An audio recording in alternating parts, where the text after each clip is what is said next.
Welcome to a new episode of More Than Dice, our new gaming. I see that Chris decided to turn his camera a little sideways.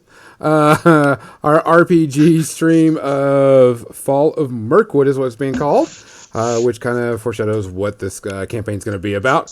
We are just getting back from our Build a Character session, and we're going to start getting a little bit of playtime in, but we do have some questions coming out from people.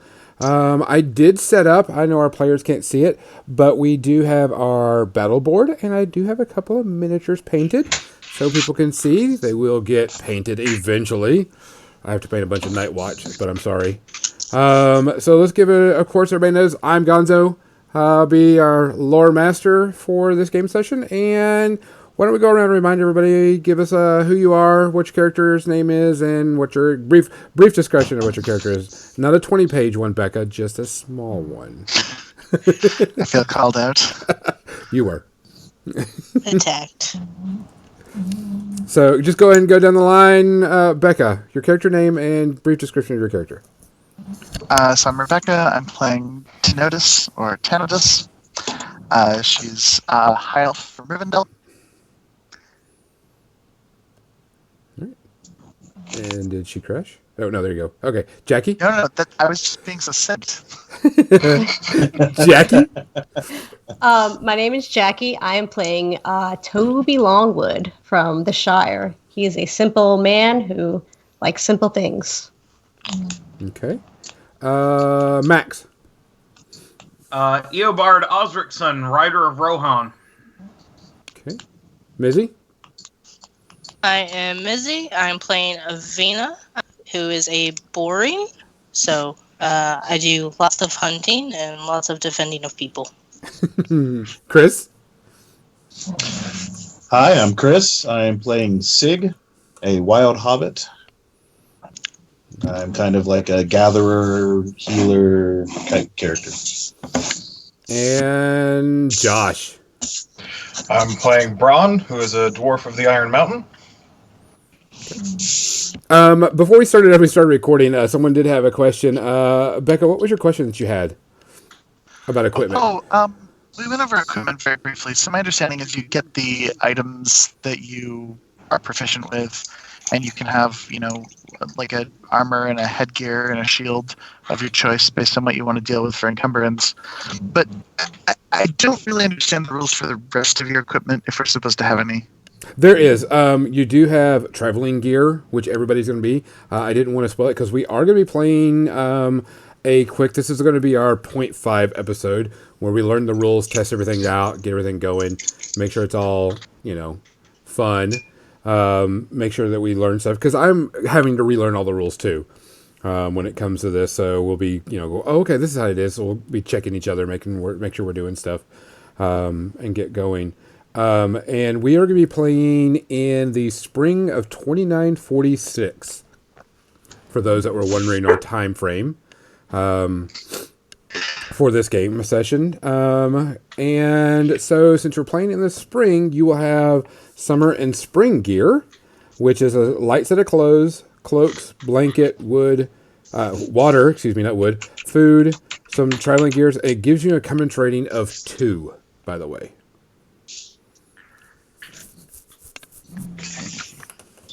I need to switch up notes.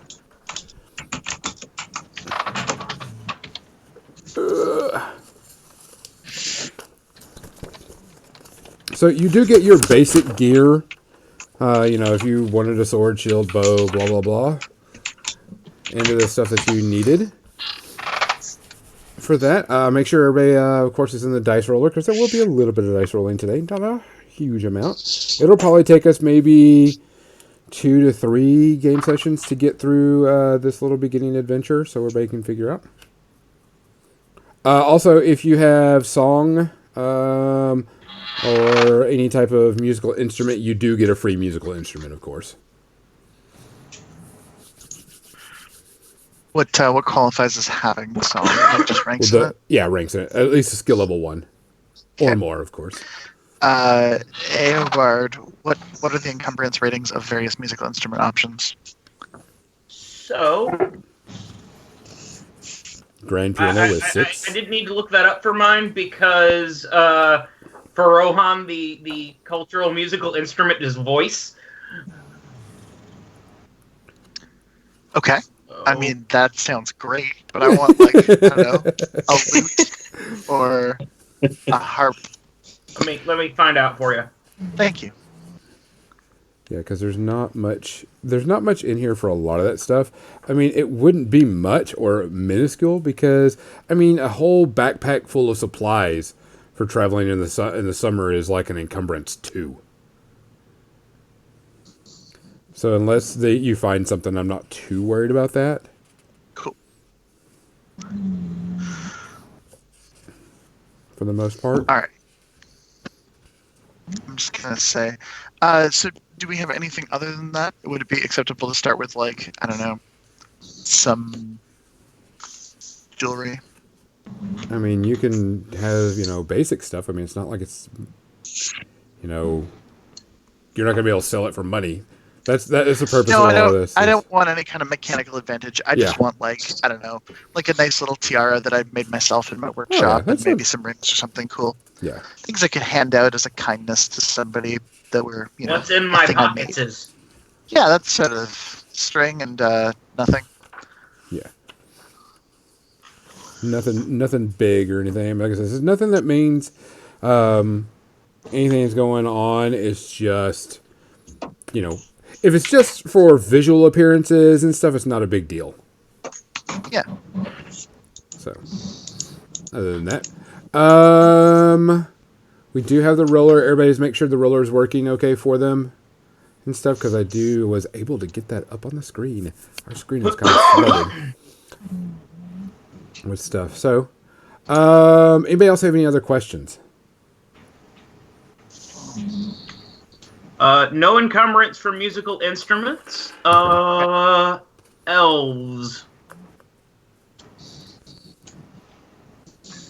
A kazoo. Lyres, harps, viols. Oh. Flutes have their place as well. Elvish instruments are beautiful and graceful creations. Their wooden instruments are lavishly carved and appear as if they simply grew into their shape. Harps are often made of silver strung with exceedingly fine wire. Some say that their finest harps actually use the hair of elven maidens for string. Taking a harp. Okay.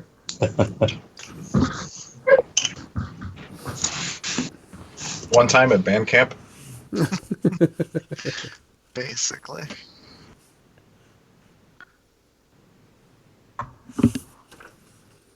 All right. Like I said, we're gonna be playing in the. I need to get a bigger space cleared off and move some stuff around. The spring of 2946, which means it's shortly after The Hobbit per se. It's got the. My camera's about to fall. Lake Town is back up and rebuilt. The dwarves are going around doing things. So I mean, it's kind of familiar, so you'll kind of understand where you're at. Max, can you move your camera so people can see your pretty face? Sorry, I'll move me. Oh, okay. We were getting all your room and none of your face. Yeah, sorry.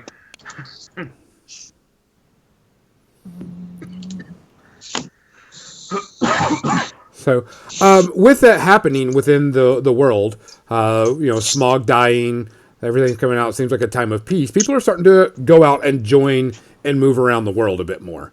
I do know that two of the companions are together. Did anybody else decide that they kind of wanted to, pair up or get a little cozy before they adventured out to where we're going to be doing this?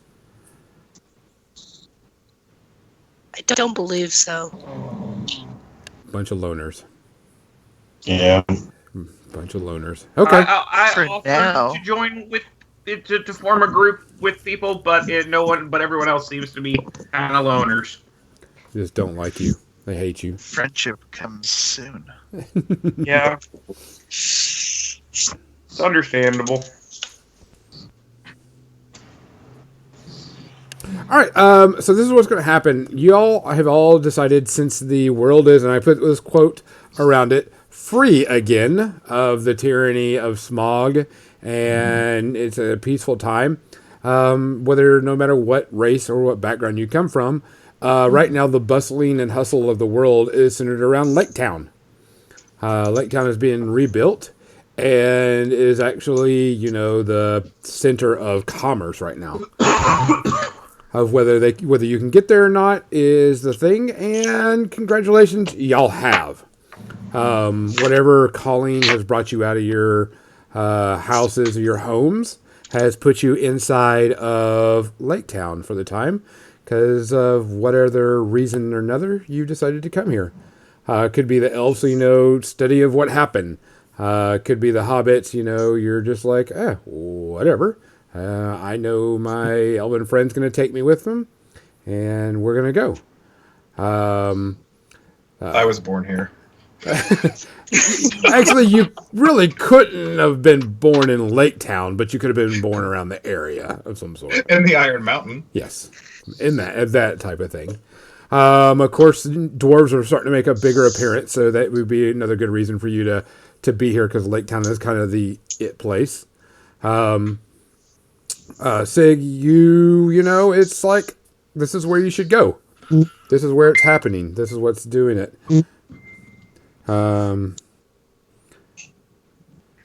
Toby decided to let us know that she will be back shortly. A full crash in that sense. Anybody else that's been here? You're just here mostly for the same reason everybody else is. I'm here to see the world. Let's see what it's got, and I can get out and feel a bit more comfortable with what's going on. Doesn't mean that things don't happen still. It's just now that it feels a little bit more okay to get out. So while Toby's reloading and rejoining us, I can explain the two of us came here for a craft trading festival. It happens once a year in this area in the nice season. And we had a couple of days of trading some gemstones and unusual rocks that were found. Nothing particularly precious, but some cool-looking quartzes. And a couple of small rings and things that I made for other things of similar value and similar interest. And we've really enjoyed our time discovering some of these interesting things together. Now we're just sort of chilling in Lake Town because we're here anyway. And Lake Town is the spot to do this in. Yeah. That is a very, very, very, very common thing right now, is Lake Town. Like I said, a lot of people can come here. So if you got a reason that you want to be here, go ahead and talk about it. I don't have a problem with that. Max, what would be your reason for coming into Lake Town? Well, I am here to learn new songs and stories, because this is where the great things have happened in my lifetime. Okay. Ms., why are you here? I'm here to get out into the world, see new things, find new creatures that I could possibly hunt, add to my stash. Okay.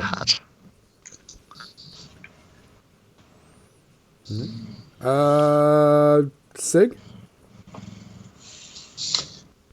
I was out one day, for a few days, hunting, gathering for my grandmother. When I came back, my tribe was mysteriously gone.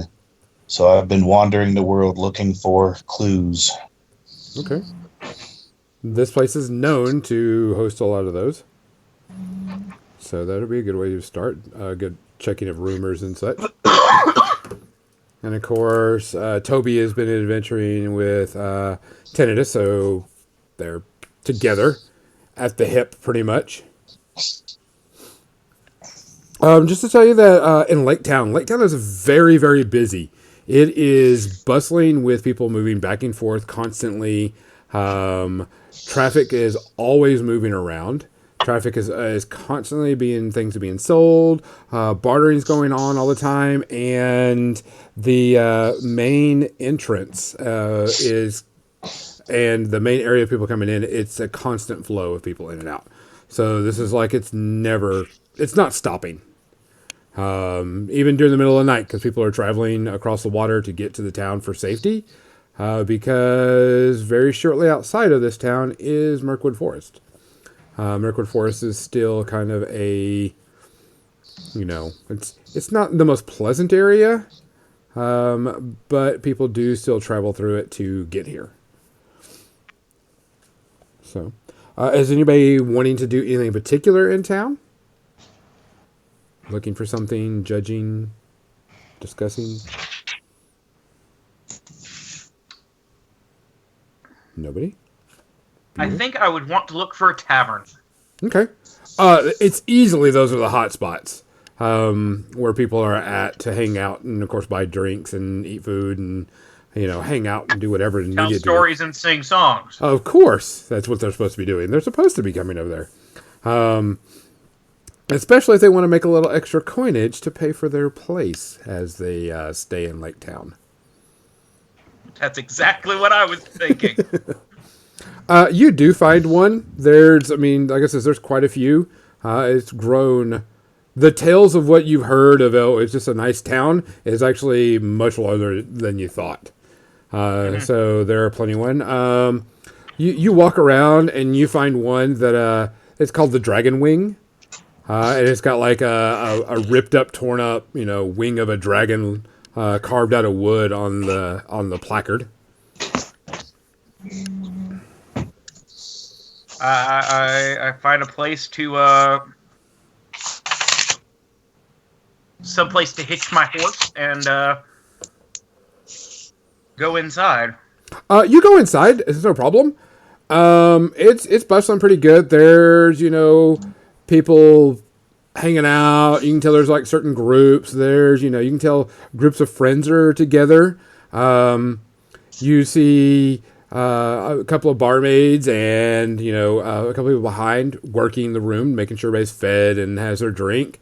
You do notice off in one corner that there seems to be, which is not an uncommon sight nowadays, but a dwarf smoking, but not smoking a pipe, which is what kind of caught your eye. He's got like a giant stick in his mouth and is just sitting in the corner, got a tankard, and is kind of propped up a bit with arm on this large Brutus shield and puffing away on this giant cigar. A rolled tobacco. And actually, what makes it even stand out even more is no one's around him and no one's by him, and he's got nobody hanging out with. I will walk over to this dwarf. Looks like he has some stories. That's exactly what my line was going to be. Is this me? Okay. You walk over and you see this dwarf's kind of got his legs propped up a bit on another chair. Like it says, a tankard of something to drink and a big O cigar and shield and axe sitting right next to him. It's got some good wear and tear on it. Braun, go and describe yourself a little bit better in detail for you. So Braun is about average size for a dwarf. The big distinguishing features that he has is, I assume since we're in a bar, I'm not going to be wearing my helmet, correct? Yeah, I mean, right. Okay, so on the right side of his face, right underneath of his cheek, just stopping where the helmet would actually start, you can tell there's like some severe scarring from where he had gotten burned at one point. He's very, very rough around the edges, I would say. You can tell that he's had a hard life and he's been working a lot. If you look at his shield is actually like, it's very, like almost charred. And if you know anything about metal, you can tell that the edges of the metal that would normally be like a sharper point have been almost rolled back from extreme heat.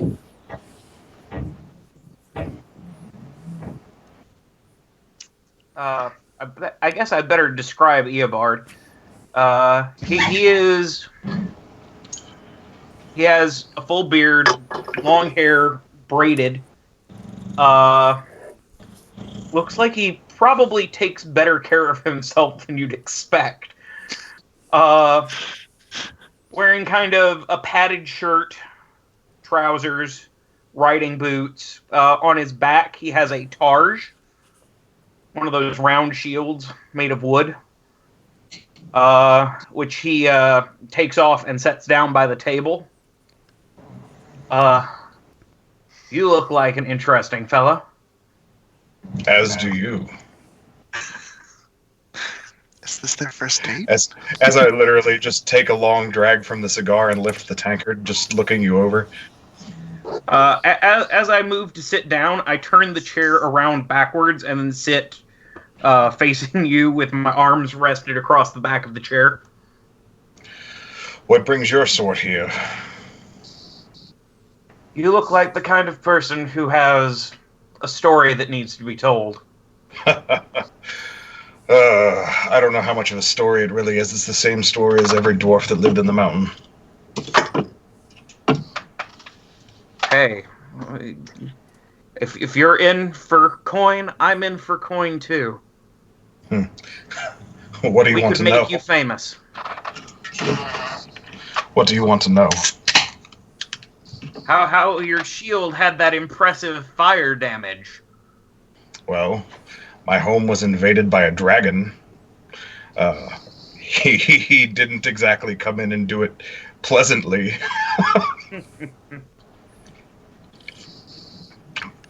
Make your assumptions from that.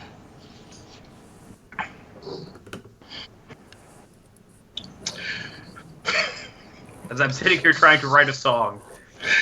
Y'all are sitting there. Verse in your honor. You're sitting there kind of thinking about it, and all of a sudden, a smell kind of comes up, and you're used to a dirty, musty road smell, and Probably mucked stables in his life. but you notice that the smell gets a little bit more pungent, a little more earthy, and a little bit more dirty. And Sig, as you're walking by, you notice that they talk about home. You're walking by them just casually, minding your own business, and all of a sudden you hear the dwarf talk about home, and it kind of perks your interest as you see a dwarf and a Rohan talking, and they're talking about their home and they're chatting about their life right now. Okay.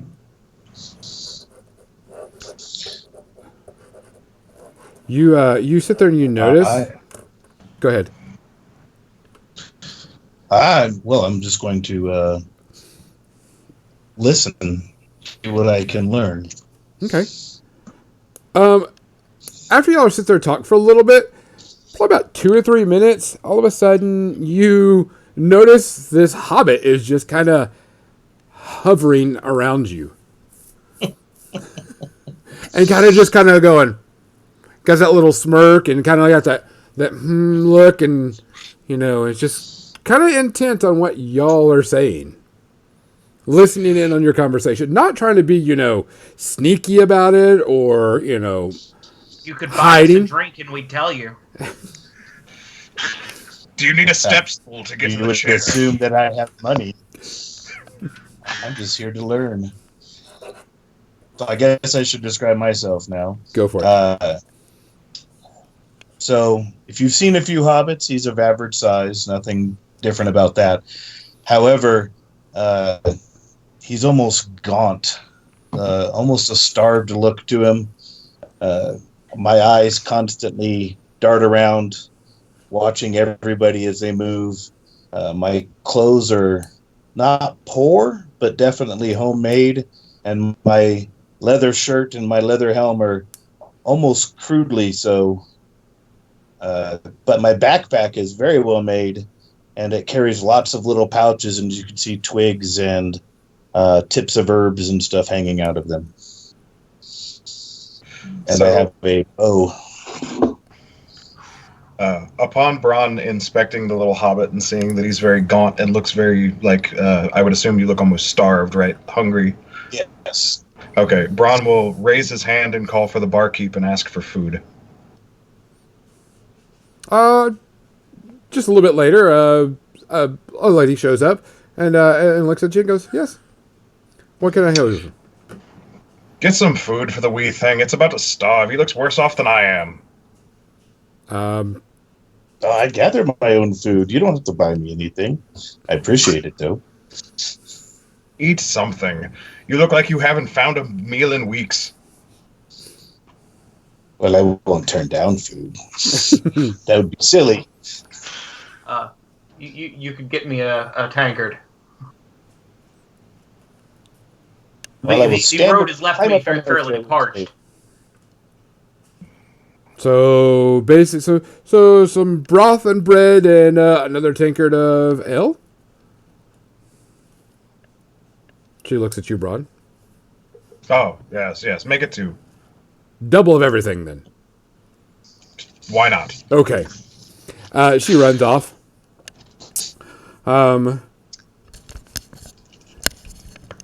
So, y'all are sitting there, and probably about 10, 15 minutes goes by, and the lady comes back with enough food for 2 people and a couple of drinks.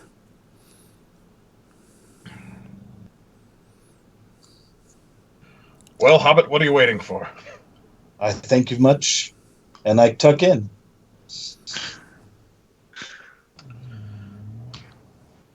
I've spent many years rebuilding cities and rebuilding populations and dealing with all kinds of just poor, heartless destruction that I can't stand to see another being in a state that you're in. What state am I in? This is how all my people look. We live off the land. You look starved. You need a shower and a meal. You do need a Just shower. washed in the lake last week. You're starting to remind me of stables. Well, if you're too clean, you can't hunt the animals well. You have to be one with the wild. Well, it doesn't look like you've had very much success hunting lately anyway. Well, I've been spending most of my time looking for my missing tribe. I know The that life. feeling. And proceeds to start to knock back that tankard.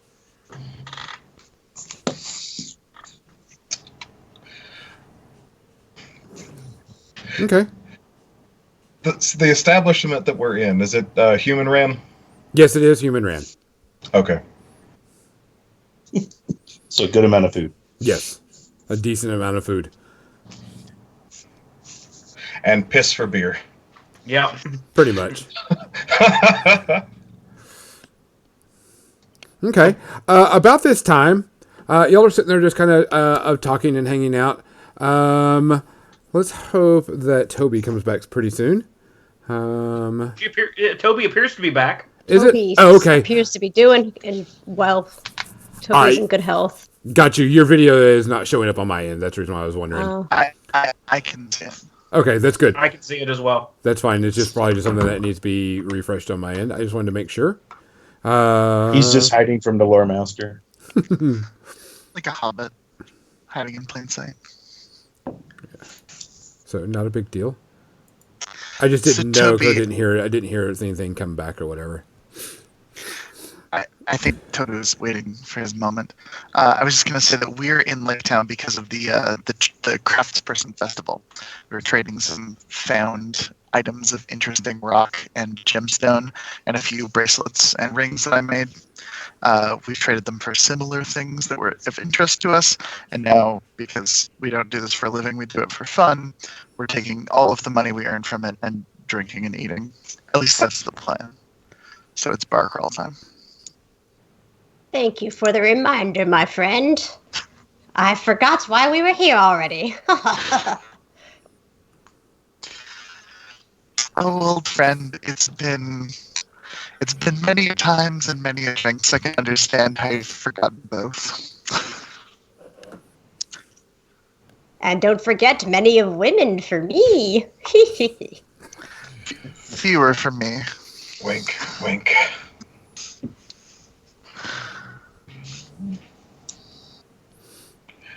Okay. Y'all walk into this bar, and it's as I've described it. There's a decent amount of people all looking all over the place. Just hanging out, having a good time. There isn't much that isn't happening or much that is going on. There's a few people they've got a couple of people playing music and dancing. It's a pretty good revelry going on right now. Miss, check your phone. But pretty much that's pretty much all that's been happening right now. You two find a spot and kind of do the gazing around and see a bunch of it's kind of joyous. Everybody's having a good time.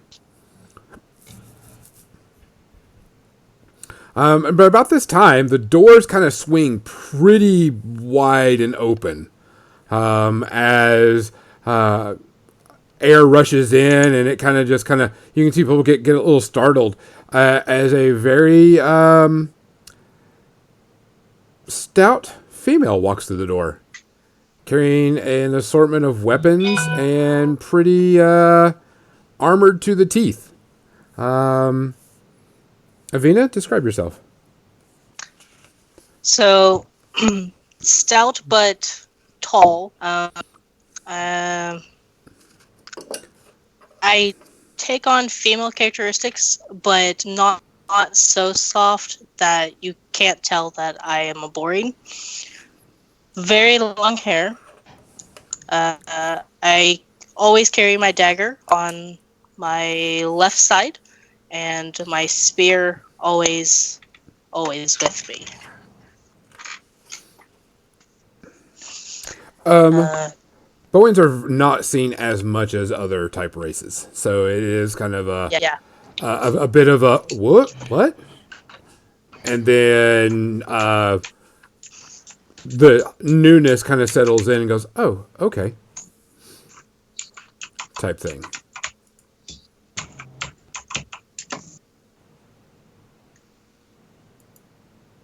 And sorry, yeah, you're good. Avina, you walk through the door, and something catches your eye off in one of the corners. Someone that you haven't seen in a long time. You notice a dirty little forest-type, scraggly, gaunt hobbit sitting in the corner.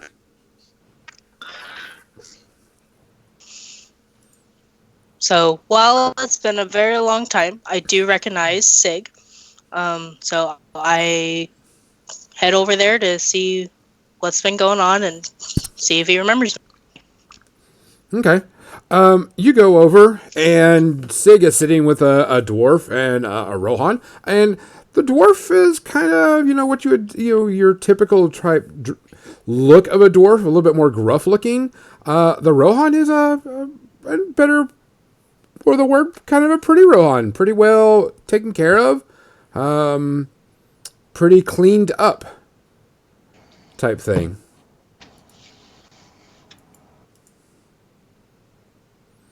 And of course you see Sig, what you're used to. You're on mute, Sig. I am on mute. I jump up on my chair. Avina!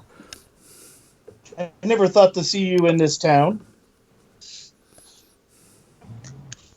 Nor did I, but I got bored at home, so I wanted to go on an adventure. I am still on search for my tribe. You haven't had any word, had you? No, I did not.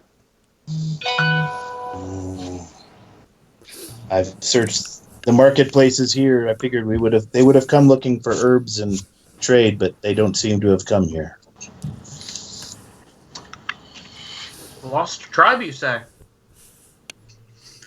Yes, I went on an extended hunting trip and came back, and they were gone. No signs of them. Many years ago. Sounds like the kind of quest that needs recording. As he pulls out a notepad and starts, pulls out some parchment and starts scribbling. Many years in the eyes of a hobbit, or many years in the eyes of man? But even the eyes of man are shorter than the eyes of a hobbit. That's why I'm asking. Ah. Probably 10 years now? It's not a long time for a dwarf. Well, no. Even less for an elf.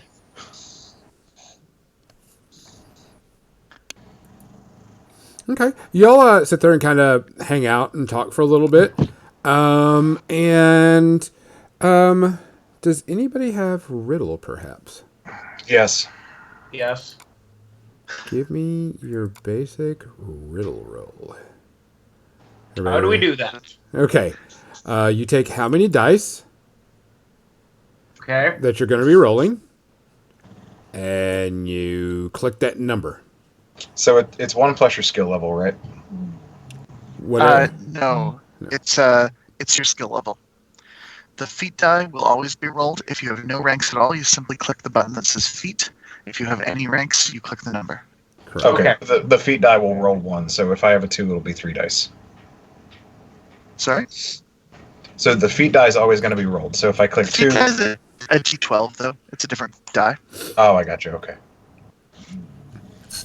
Okay. Yeah, all you do is, for this program, if you have 6 dots in it, you'll hit the 6. And, of course, depending on what happens, if you've got any special abilities that go around with it, you'll click that.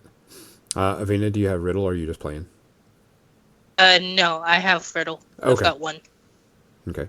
Yeah, so you would roll 1 dice plus a thing. And as we can see, I'm going to kind of move this up a little bit so people can kind of see what's going on. Sig rolled, had 2 in it, got an 8. And Braun rolled, has 2 in it and got a 13. Eobard has a 7, and Avina has an 11. Braun, you are particularly really into this because it actually pertains to your people. Type thing. So this is the reason why you caught it quite quickly.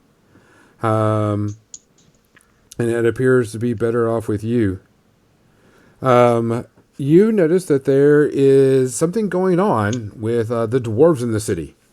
And Harif, son of Harabin, and Raven of the Mountain, has brought to Eberron some sinister findings. 2 dwarven messengers who left the lonely mountains on an errand are nowhere to be found. The kingdom under the mountain is astir, and Gloin, the dwarf himself, has spread word that whoever provides news of the missing dwarves will be richly rewarded. You hear 2 other dwarves talking about this, sitting next to you. They're talking about Gloin is going to be giving out some a stately income to people that find out what happened to these 2 dwarfs, messengers. So I just overhear the dwarves basically talking about it? Correct. Okay. Would I assume I wouldn't know a timeline? No, just that there's this rumor going around. Okay. I'll actually just speak up to the dwarves and just be like, when did the messengers go missing? We don't know. We just heard that Gloin is looking for someone that is capable and able to do it like us dwarves to go find these missing messengers, because I'm sure that those other elves couldn't do this. And with the word of elf come up, Tanatus, you hear this dwarf goes, we know that elves can't do it. And of course your ears kind of twitch and tinge as you hear a dwarf speak negatively about, weak elves. Tanatus is patient. It's an important trait of hers, and she spent the better part of the last 30 or 40 years traveling every spring and summer with a hobbit whose culture and expectations are very different than the ones of elves. So she's learned to bear with people, but her ears perk up and her eyebrows raise slightly. And she turns to her companion, motions back at the conversational dwarves, and says, it is always remarkable to me, the ignorance that we discover in places like this. Well said, my friend. But I didn't hear anything that anybody was saying, so I'll just agree with you. Toby, that's why we get along so well. Tenotus lets her voice carry a little bit more with some deliberation and says, it seems some dwarves think elves, who mastered all of the great crafts of the world and taught those skills to the lesser races, couldn't handle themselves in an effort to find some lost messengers. Oh, and that kind of perks your interest, Braun, as an elf speaks that their crafting is higher than the dwarven crafting. And you notice that they're kind of sitting like at the table, off to your elf in front and to the left a bit. I wouldn't stake my life on the armor of elves against a dragon's fire. I staked my life on the work of a dwarf. Tenotus at this point turns to see where the voice comes from. She glances at the dwarf, at his face, at his shield, her keen eyes, making all of the details quite apparent. For a moment considers pointing out that the shield is badly damaged, as is the face, but ultimately decides to be patient and kind, and says instead...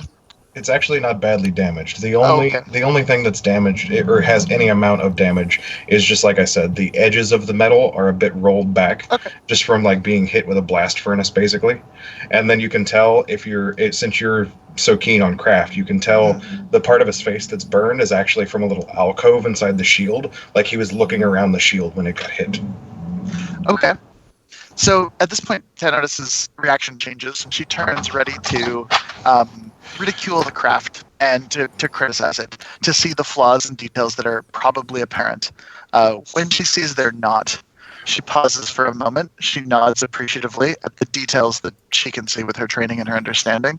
And she says, elves taught all of the races the crafts. Dwarves have mastered them in their own right, and I'll give credit where due. I'm sorry my words caught you off guard. Perhaps I could buy a round for your table?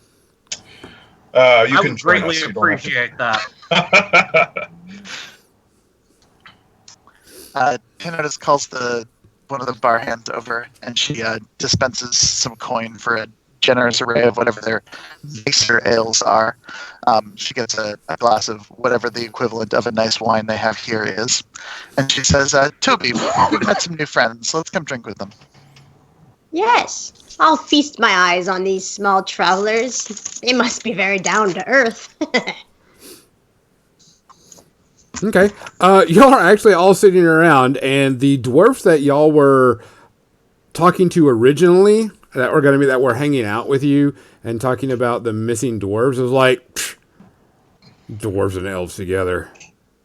Oh, papa. Oh, no. And like they get up and goes, we'll have to go do that. I know that this needs to happen. And they turn up, pick up their stuff, and just walk away. On their way out, when they're picking up their things, I will speak in Dwarvish, and I will say, any hands in a moment of crisis are hands good indeed. And in Dwarven, they come back, and it's worthless hands if it comes from an elf. We'll see. So pretty much the day, y'all can spend however you want here. It's not a big deal. But the night will continue until y'all are ready to go to sleep or break and part ways. 2 hours in one day. Canada's makes sure that food is brought to the table, that a variety of things that everyone can snack on, the kind of hostly moments where, whenever people seem to have stopped picking at things, she makes sure another interesting thing is brought to the table, and that the party goes as long as it feels like it can. She seems to have both endless stamina for spending time with people and talking and engaging in a way that probably gets exhausting toward the later hours. But eventually, everyone is ready to head to bed, and we've, I assume, booked rooms at this inn. Is that fair to say? It's if you want, but yes, you can. Yeah, totally. We both have pretty prosperous backgrounds, so we probably book separate rooms. Good odds that Toby's found someone who's caught his attention at this point and is looking to retire. That's up to Toby, not me. So many people also have caught Toby's has attention. Almost endless energy for conversing with others. That's up to y'all. What is everybody's plan for the night? And Braun, do you discuss the information that you heard before you part ways? Yeah, over the course of the drinking and revelry, upon asking the barkeep if they have anything more suited to a dwarf and criticizing the drink of humans, I'll say something about overhearing more things going missing than just some hobbits, and talking about how the dwarves are also missing some messengers, and how it appears several people have been going missing lately, and I'm curious to see why. Dennis is pretty patient and pretty quiet in response to those things, but she asks a couple of little quiet questions. She asks Sig, how long ago did your people go missing? Like, assuming from the context clues that it's his hobbits that we're talking about. She kind of asks Yes, a my little bit about.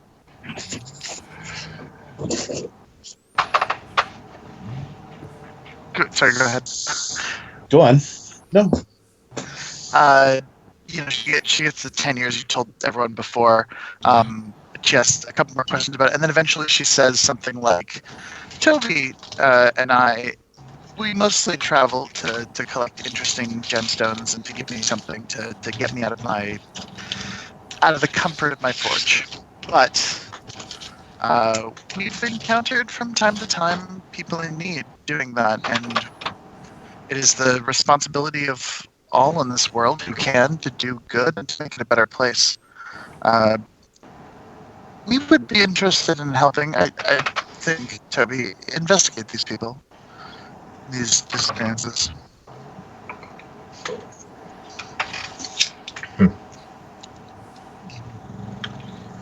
Well, I will spend as much time as I can speaking to my cousin Toby, because I don't see many from the Shire out here. Just the wild hobbits. Not often you hear of a hobbit from the Shire since the famous one left. That's the only song I know about any hobbits from the Shire. and I don't think it's particularly flattering. Oh, we're the wily bunch too. We might not hang out in the woods all day, but we certainly burn a few logs of wood. But Sig will leave sometime shortly after nightfall to go to my camp, probably in the eaves of the forest. Okay. Pretty much everybody kind of breaks up. Sig and Avina kind of head outside the door. Braun pounds away upstairs. Aelbar, you plan on staying here somewhere else? I guess I'm going to have to find a room. Okay. There's plenty of rooms. There's not an issue finding some place to stay around here. And Toby and I'm gonna call you Tanidus. Does that sound right? Good. Probably someplace to stable my horse more permanently. Okay. And everybody kind of goes off their separate ways. Other than that, night goes off. Before we break for the evening, and before everyone heads off to their respective locations, Tenodus resolves that she'd like to investigate these disappearances a little bit more, and asks Braun if he feels the same way. Yeah, I'm always worried about people going missing because, well, a lot of dwarfs went missing on that day. I know what it's like to not have the people that you once loved. Tennis nods solemnly in turn. She says, I do not hail from this land, but I've heard the stories, and they've left a scar on the very place that these people live and on the culture in a long way. I wouldn't wish that on anything.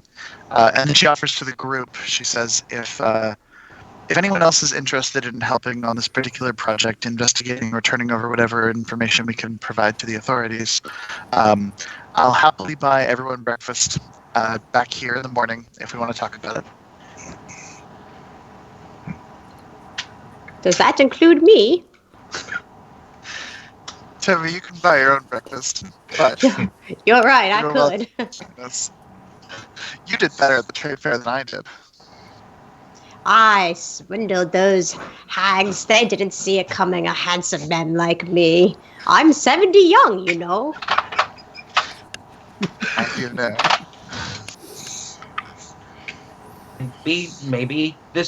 Maybe you would enjoy the one song I know about Hobbit.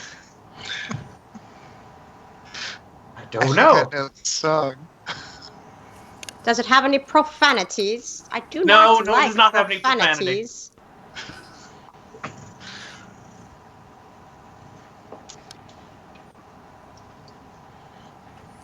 Okay. If I just that, want to point out quickly, Toby pulls out his flute and chime. He partakes in a little tune with his flute while ringing his chime with his two toes. Tinnitus smiles a little bit and says, "Is it time perhaps then for a song?" And she digs into her pouch for a small, beautifully made silver harp. Eobard starts to hum Leonard Nimoy's Bilbo Baggins.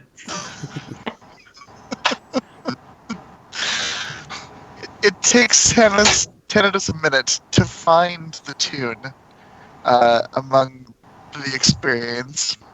Bilbo, But when she does, Bilbo Baggins, he's only 3 feet tall. Bilbo Baggins, the greatest little hobbit of them all. everybody kind of looks at you a little bit wearied. Because they're like, the hell has this come from? I think this is a good company we're forming.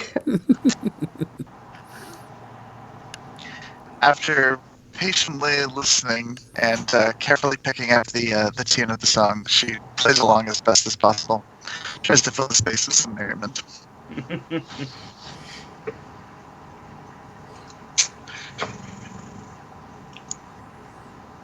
Okay. Yeah, me too. We would be very well practiced together. Our long travels where we only have our instruments to keep us entertained. I feel like the by the campfire, traveling, singing songs, and exchanging of stories is a pretty common ritual for us. And actually, a lot of people kind of stop for a bit and kind of watch y'all as y'all are playing and harmonizing as best as you can, and kind of enjoy sitting there and listening to you for a bit. It's kind of improvisational quality to it that seems simultaneously well rehearsed, but also very spontaneous.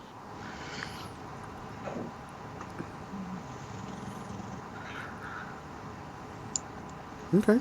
Y'all continue on for probably about another hour or so, and you can tell that things are starting to wind down. As things wind down a little bit, Tinnitus makes sure that her offer is understood by everyone, and then she says that she goes a little bit into mothering mode and makes sure everyone has a place that they've got to stay, and they found a room at the inn, or that they're going back to a camp that they deem to be a hospitable place. And then she says, "Very well, I'm going to head up to my room. If anyone needs me, I'm the third door on the hall on the left." Do you know where some stables are? I just came into town today. An adjoining stable. Are you looking for something short term or longer term? What sort of creature are you stabling? I That's a good have question my to ask. rod horse outside, and as long as I'm here, it needs a place to stay too. I don't know a lot about horses, but they could probably upgrade it for you here. Trade it in for something a bit nicer. This is a horse from the plains. I wouldn't trade me. We have traveled many a mile. I know I was on an outriding team, and I That is where I developed my love of stories. Oh, very well. Fills I've the void. not spent much time there, so I can't speak to it myself, but I've heard great tell of the plains and the Iranians. You're far north from home, friend. As far north as I am east, perhaps. Maybe.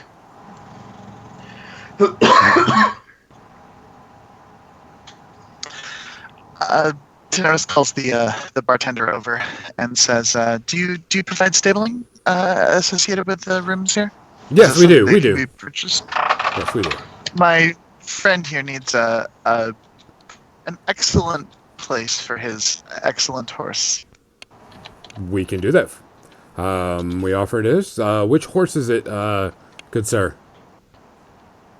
The one with the traveling pack and the spear on the saddle.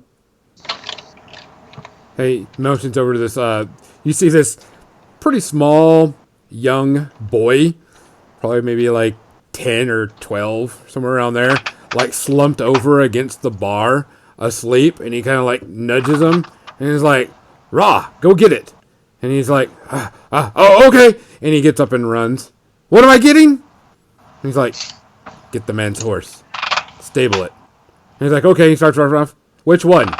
"The one with the spear. Go get it." I'll go out with him. I need to grab my my pack anyway. Okay. You go out there and you can see that, the boy is kind of looking around trying to figure out, which one is yours, and eventually comes up and, you kind of guide him to where it is, and he starts to take your horse and stable it. After, of course, you get all your belongings. Mm-hmm. At this point, have Sig and Davina left already? Yes. And has Braun retired yet, or is he still drinking with us? Well, Braun is at this point, I assume, probably still sober and not too happy about it. Penodus asks, Braun, have you ever had wine from Rivendell? I can't say that I have. If you're looking for something a little bit more potent, the craftsfolk in Imidris have made a very impressive grape over the years. I have a very small amount with me that I would be willing to share with someone who had an appreciation for things a bit stronger than this human fare. I mean, I'd be willing to give it a try, but I can't promise you I would like it. Tenordis takes one of the cups and she pours a little bit of water into it to rinse it out, shakes it for a moment, looks at the water, ultimately decides it's a bad choice, puts the cup down, reaches into her bag, pulls out 2 smaller cups and a small vial. It's wrapped in some leathers. It's fairly tightly bound. She unstoppers it. This sort of kind of lilac and death smell that escapes from it. She pours it very, very gently into the 2 cups, not more than a bit of a dash, and she slides one of the cups across the table, restoppering the flask.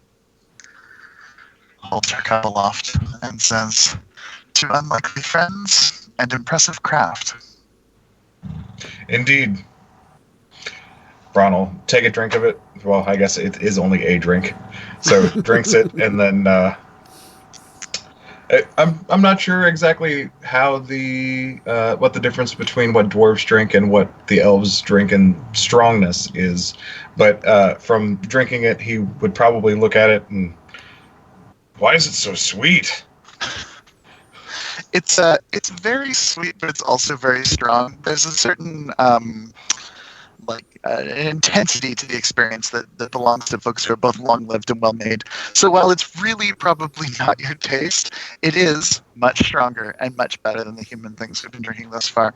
She smiles a little bit and says, "Yes, we have our own tastes, I'm sure, but at least a step up, perhaps, from what we've had so far in the evening." Maybe one day I'll introduce you to what us dwarfs drink. I would very much like that. Okay. If anybody else, night finishes off. Everybody's good? All right. The night finishes off. Everybody goes back to sleep. Wakes up at, a decently enough hour. And you notice Tinnitus is already downstairs with a very sleepy Toby, kind of just like he was drug down the stairs and is kind of like pitched over on the benches and the stools and the tables, but is not very coherent of where he is. And you can see Tinnitus is already munching and eating away and kind of drinking as the morning starts. I Too say, much fun for one of your small size, huh? I did not get my 14 to 16 hours of required sleep. I am very cranky. You had a bed. Don't tell me you stayed out in the horses now, lad. No, I slept on the floor. The beds were too soft. Oh my, I have never encountered such a situation in which something would be too soft or smooth or pillowy. You aren't used to sleeping on the ground. Not us Shire folk. I bet you have many doilies at home. I can confirm. I've stayed for a season or two with Toby, and there are many doilies. Although I will say, for his credit, things are both very soft and very pillowy in all of the rooms in his manor. Heard you live underground in the Shire.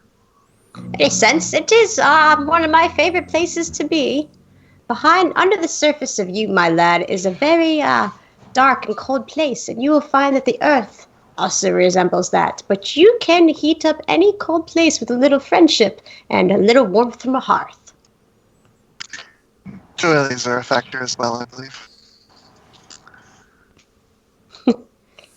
Yes.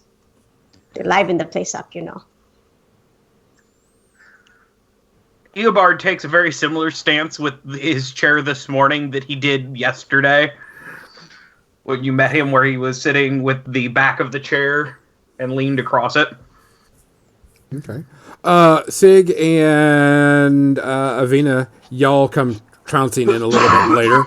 Kind of bright-eyed, bushy-tailed since you were out where you needed to be and have already eaten your meal the appropriate way.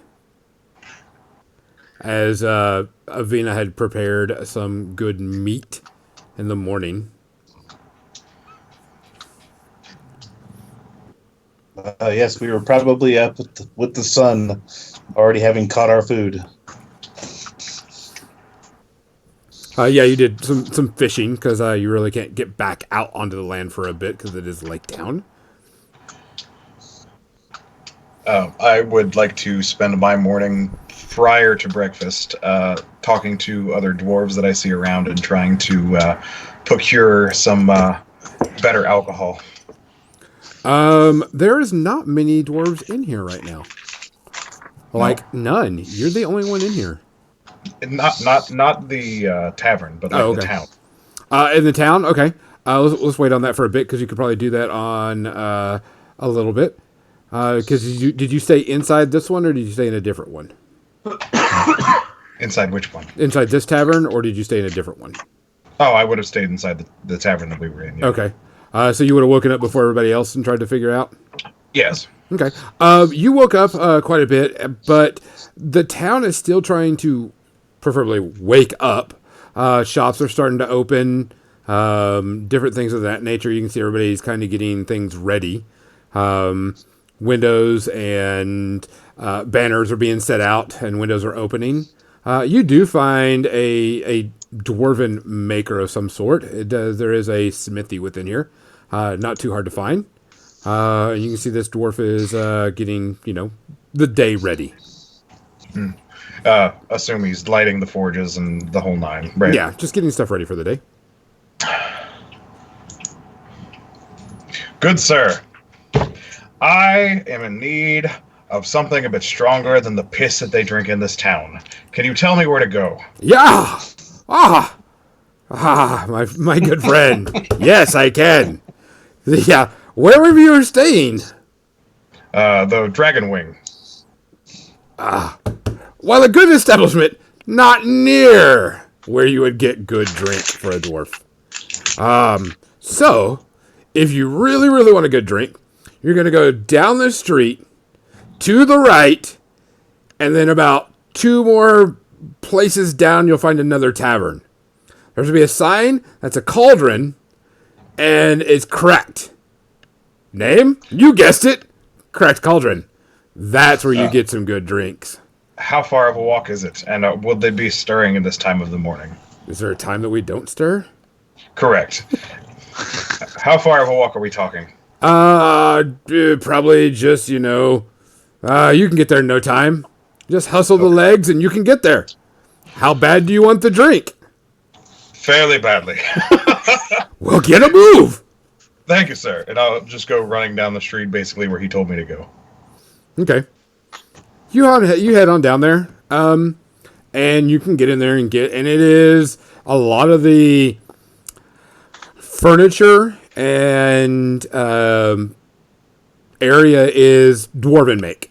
So it's all, smaller size and better, suited for people of your stature. I assume they're up and stirring like all dwarves are in the morning. It is moving. There are dwarves running in and out. You can see that, people are busy, but yes. I'll just go up to the bar and I will tell them, I need a bottle of firewater and a small cask of the best ale that you have. Well, I don't know this firewater, but I can definitely give you some of what we sell. Give me the strongest stuff you have. There we go. He goes behind the counter, starts filling a mug, puts it down, throws a couple of other things in there, and says, "Here you go." Oh no, sir. I need a cask, something I can carry. You want to take it with you? Correct. Okay. He comes up and pulls up a barrel and sets it up there. You exchange money for, the equivalent exchange, and he's like, "You're gonna drink this now, or are you gonna?" It's to share. Are you okay? Why would you share? Because I have thirsty friends. And then I just basically roll over my shoulder and start walking down the street. Helpful to help another dwarf out with his drink. Such a good friend. And then I'll just make my way back to the Dragon Wing, and I'll probably come through the door with the barrel on my shoulder as you guys are sitting down to breakfast. Yeah, pretty much y'all are sitting there, and y'all have all sat there and started drinking breakfast a bit. Eating and drinking, and having your breakfast, and started talking it up a little bit. Kind of still getting to know each other, and you see Braun walk through the door with a cask over his left shoulder. Not a huge one, but enough to be, carried, and heading your way. Good morning. Tannis's eyebrows raise expressively, and she smiles a little bit quietly. And Morning. says, "I want to get done." This would be. I will basically set the cask heavily down on the table, pop the cork out of it, and say, "Who's up for breakfast?" She smiles, she laughs a little bit, she shakes her head, and then she pushes forward a glass. Anybody who's willing to push forward a glass, I will put some in their glass. Oh my, not me. My constitution is much too low at this hour. Eobard, never being one to turn down a free drink, bravely pushes forward a glass. Okay. I assume there's enough for everyone with probably some left over. Oh yeah, no problem. You sit there and you push forward, and people start filling it. Tennis, this is very stout, very bitter, very harsh. very less fruity than what you're used to. Very much it was like put the hair on the chest type stuff. Very rough on the palate. Very much not to your senses, but you understand because it's dwarven. Was it Aelbar? You're like, wow, this is some thick stuff. Very much good, but very strong. Understand why you said drinking breakfast. Exactly. An ale so good that you have to eat it with a fork. So Tara just takes a sip. She holds back, making a face as much as possible. She checks herself and politely sips again, gives it a little bit of time, thinks about it for a little bit, and then she turns to Braun and says, "It's very, very specific. It's not sweet enough for you." I've had sweeter." I'll just give it a chuckle, basically slam my fist down on the table a couple of times, and then just continue to drink. I can tell that this is a continuation of your contest from last night. Exactly. I believe we are well matched. Anybody else do anything before y'all head off? Because y'all do have a meeting with Gloin coming up. If you continue to check this riddle and this rumor. Yeah, I'm good to go. Okay. Anybody else? Nope. All right. Y'all set off. You do look like a ragtag group. Hobbits, humans, Bjorns, and dwarves. All walking together, kind of shambling along, because you're having to move at kind of the pace of the hobbits, or the hobbits are having to catch up every so often. You can tell that Tenedus is used to walking, but with a hobbit, but the other humans are kind of like, and they got to kind of slow down a bit to keep to make sure that they match pace. I don't think it'll be a big thing. Yeah. You go through, and you notice the town is already starting to move. People are starting to sell their wares, get everything going, and make everything done. And it's easily obvious, and you know where Gloin is. He's definitely made it known that where his house is, so it's not that big of a deal. And you find him at a quite large mansion. He has a very well-established place that he spends most of the summers here helping out. You can see people milling all about in front of it and moving around doing things. The doors are pretty much right in front of you. There's not like a guard or anything, just a set of large double doors.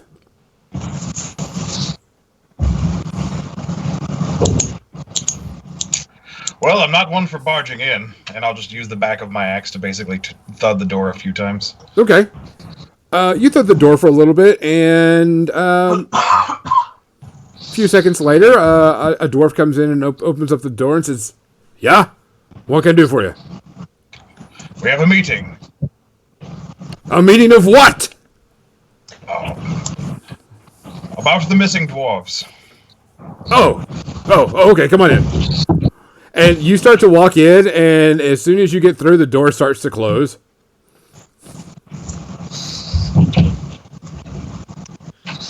I skirted very quickly. Eobard's gonna put his arm with the.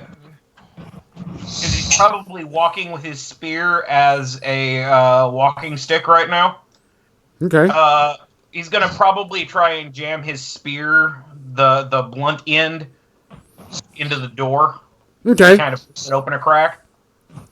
All right. You sit there, and the door starts to close. You see Toby kind of move through, and you put your staff, your spear down onto the area, and the dwarf kind of gets startled a bit.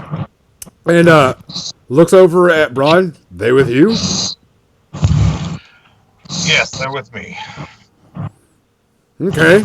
Well, I guess come in. And kind of looks at the group. And you can tell there's a little discern in his face as he looks at the elf. Also, Someone's you're breaking mic. up really bad. Somebody's mic is going off like crazy. You're breaking up very bad. Sounds like you're in a hurricane. I know, someone else's mic is going off like crazy right now. There. Gone. There we go. Ah, much better.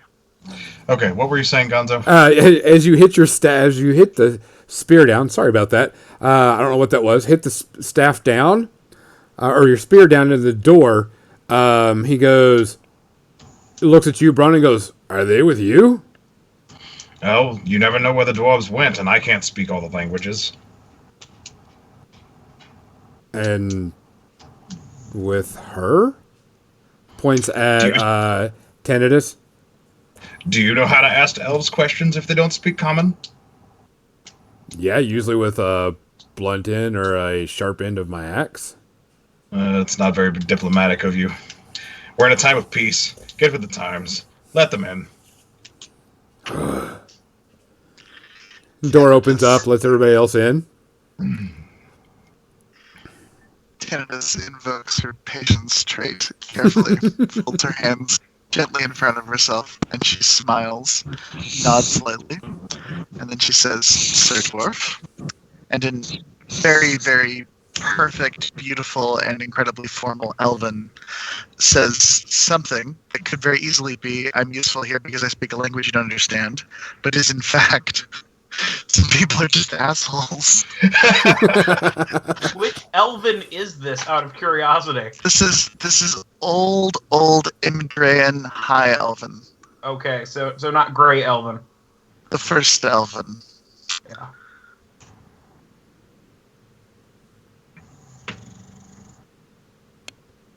Okay.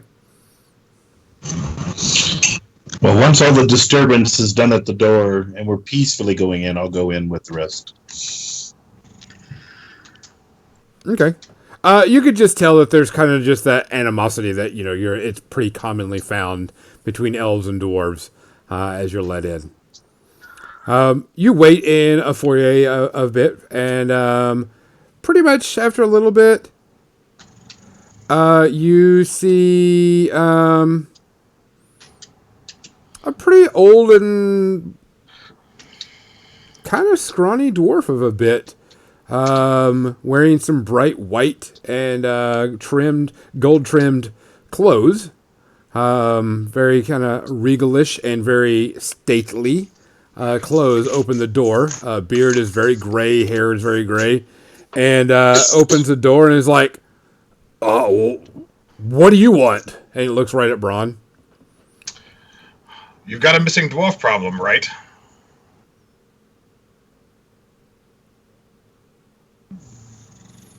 Yeah, and? Well, there's dwarves missing, there's hobbits missing, there's people missing everywhere. I want to find out why. Well, come on in. Let me help you out. You start making your way there, and of course, this same thing as you. The previous one. You go to walk in the door, and as soon as you walk in, the door kind of like shuffles the door closed. Again, Sir. Eobard, embracing his boldness, is going to try and stop the door from closing again. As I see his staff go down, or the bottom of his spear go down to the crack of the door, I'll actually stop the dwarf, and I'll say, "Sir, these people have missing kin as well. We're trying to find all this out together." You're working with all of them? Correct. Even the elf? Even the elf. Tinnitus has been alive for over 700 years, and it's taking all of that patience for her to hold herself together in this moment. So, this is where we're going to be working with some of the stats real quick. I know that we're role playing this, but this is something to do with group interactions with an individual people. You either choose to introduce yourself as individuals or you introduce yourself as a group, as in one person is a spokesperson. Would anybody like to be that? So I feel like we have two options here. We can introduce ourselves as individuals because we really don't know each other super well yet, and it makes sense to maybe do that. If we're looking for a spokesperson, I think it should probably be our dwarf who's talking with our dwarves. Something you should always remember, there's always clues on what you should do based on the actions of the NPCs. And your difficulty numbers, of course, would be based on that also. And out of character knowledge, Gloin does not like elves, still doesn't like elves, won't ever like elves, and is very prejudiced against elves. If you were to choose an elf as your spokesperson, the difficulty would be harder to get the information from them. If you were to choose individually to introduce yourself, it would still be hard to get whatever information. If you choose a spokesperson, and one that is of the persuasion of Gloin, it makes it a lot easier.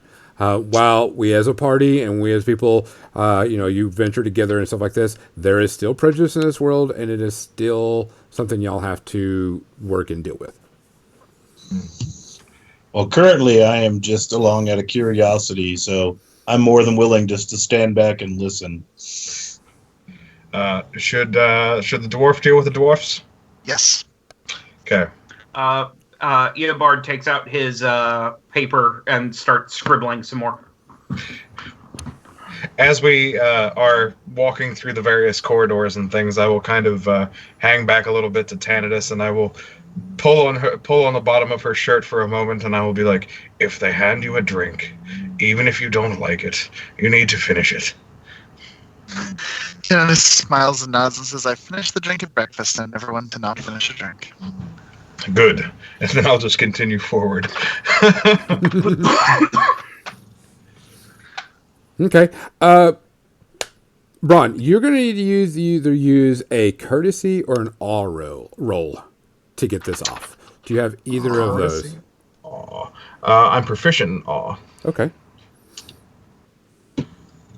So you just need me to roll for awe. Yes. So, when you say, do you mean like it's underlined or like Yes. base? It's underlined, and I have 1. Okay, so underlined skills. So nothing gets the value above it necessarily, but you can spend a resource. When you use an underlined skill, it uses the favored version of that skill as a resource. So what do we have to do? What? So like you're just making a roll, like a normal roll. But Okay. if you roll and it's not very good, you can spend a point of hope to Okay. add your stat. Okay. And when it's underlined, you add your favorite stat instead. Oh, okay. It's like a thing you're good at. Direct simple success. You sit there and you start talking, and you can tell he's not too impressed with you, but the dwarf kind of pushes it over. And the only reason why it pushes this over, for people that can't see this, is because of what you rolled on your 12-sided die. Right. It gives you a simple success. It works, but it is very plain and ordinary. You're actually, for example, your target number is actually a 14 to do this, but with the simple success, it went through. If the elf would have tried, the difficulty number is higher. I got you. Example, it would have been a 16. If you would have done it Gotcha. individually, it would have been a 16 also. Of course, this is out of character knowledge, but it's trying to get y'all to understand target numbers that you have to hit for things that are going on. Gotcha. He goes, well, my cousin Balin, son of Fundin, has left the lonely mountain with a companion. He was meant to personally deliver a letter of formal invitation from King Dan Ironfoot to the Lord of the Eagles for the coming gathering of 5 armies, an important meeting to be held at the beginning of summer.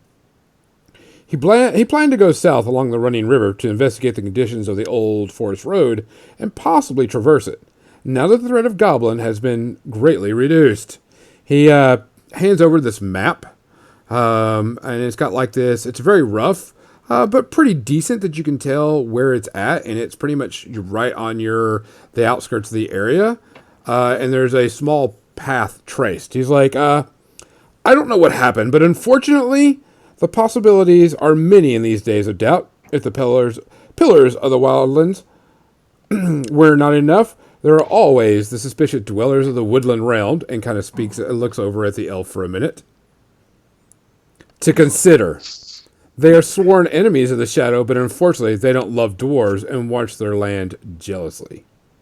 I hope my concerns are ill-placed, but I wouldn't be surprised if Balin had been found himself against a guest of the Elven King's celebrated hospitalities. And kind of gives another glare towards the elf. At this point, Tenetis has held her tongue very, very carefully, but she does say, I believe there was a battle, a fight perhaps among many armies, where the Elven King assisted the dwarves in not too recent memory. We had it. There was no reason for elves to be there. So, in Dwarvish, I will directly ask him, were the messengers going anywhere near where the elves stay? Well, they do. You notice on the map that it does go towards an end to Mirkwood Forest. And there is to be known elves in there. Okay. So they were going basically through Mirkwood? I will actually provide you a map on our next session that y'all can see. Because we are coming to the time that it's going to be, and it's going to be a great stopping point, because there will be combat coming up, and I want to make sure everybody's well versed in that. Okay. But there will be a map given to you, and I will send that to everybody, and I will post it up on here. But he's like, he shows it. He says, there is a handsome reward for people that do bring them back, or information regarding what is going on. Well, Eobard's just scribbling. Okay. This whole time in his little parchment. Okay. If anybody has insight or riddle, please go ahead and roll that right now. Which do you prefer? It is up to you. Okay. Let's see here. My riddle, I'm better at. Insight. Oh, God. Get distracted by the conversations about dwarves. Yep. Okay. Eobard, you're... Avina? Eobard and Avina both figured out whatever the hell's going on. One second. Avina, there may be something important in my background here. Okay. Looking over the rolls, just so I know. Sig scored a 13. Braun a 6. Tenetis a 4. Eobard an 18. What's the T on this representing, guys? Do we remember? Did you guys not see my roll for whatever it's worth? I did not. Toby, you are not in here. Oh. What did you roll? I just rolled in the side dice roller next to the character sheet. Maybe that's not the right place. No. Actually, it should be. Are you in the right area? She has to have the chat open. Oh, okay. Yeah. Let me Open do the it. chat. Sorry. No biggie. I rolled a 7. Do you want Okay. to re-roll it or? Nah, you can keep that. It's not so big of a deal. Eobard. Because my song is of a higher rating than my insight, whatever quality of my roll is, it is increased by 1 level. Got you. Okay. Eobard and Avina. Checking everybody else's scores to make sure. Notice this, that you definitely tell that there is a bit of worry in his voice. You can tell that there is something going on within his tone and his stature that he thinks that maybe something has befallen the dwarves and they're probably most likely dead. Either it's concern or fear, but something is going on.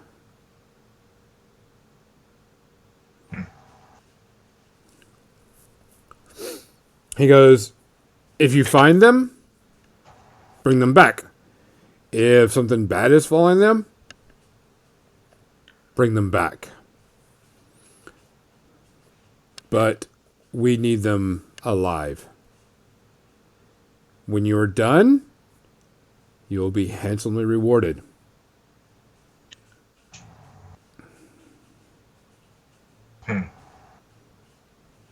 Well, I guess we follow their path.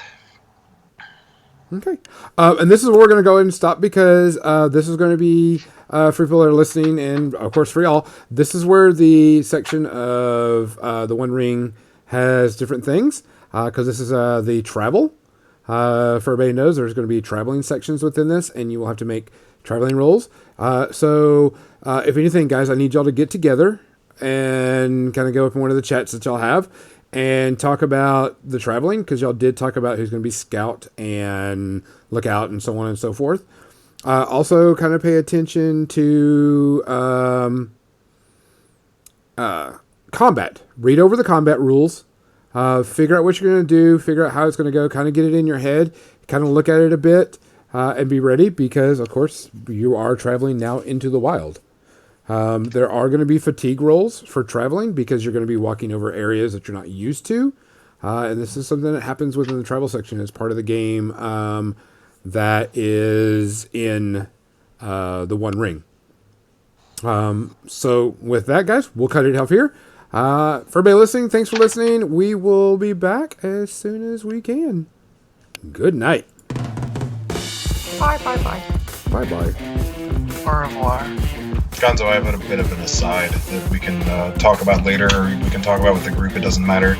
But before we actually venture out into the wilderness, since I know there's now a dwarven establishment in town, I would want to stop back when there were more people there and start asking around about the people that were missing to see if anybody knew them, particularly if they were well-versed in fighting or if they were, more simple people, like trying to figure out what we're walking into here.